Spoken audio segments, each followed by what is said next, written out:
তো hello' guys, কি খবৰ? তো 5-6 দিন আগতে আমি ভিডিঅ' এটা দিছিলোঁ যে ফল চিলিঙৰ। তো আজি সেইটো কাম চাবলৈ আহিছোঁ। তো চাব পাৰে কিমান আগবাঢ়িছে। তো বলক, ঘৰটো এইটোৱে আছিলে।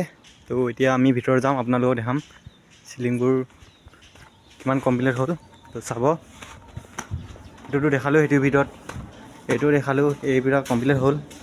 তো ওপৰটো চাব পাৰে, ওপৰটো তেতিয়া কমপ্লিট নাছিলে। ওপৰ চাব পাৰে এইটো। তো ইয়াত PVC লগোৱা কথা আছিলে, PVC লগোৱা হ'ল।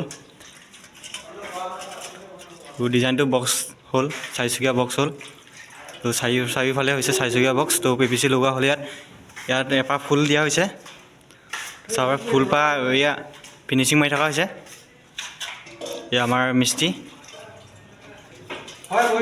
তো ফুলপাহ কেনেকুৱা লাগিছে জনাব। এইফালে চয়ষ্টিক এটা বনোৱা হৈছে।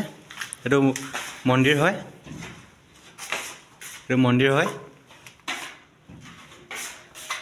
মন্দিৰ বাহিৰৰ ডোখৰ এইফালে। তো ইয়াত অকণমান কাম বাকী আছে। এইকণ 2দিনমান পাছত মাৰি দিব কৈছে। ওপৰত মানে পানী দিব। মোটামুটি আমাৰ 90% কমপ্লিট হৈ গ'ল, আৰু 10% আছে কাম। এই 10%টো 2দিনমান ৰখিব লাগিব।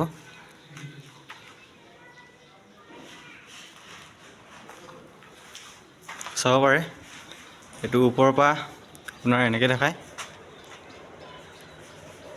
তো ওপৰৰটো বান্দাডোখৰ চাব পাৰে, ওপৰৰ বান্দাডোখৰ।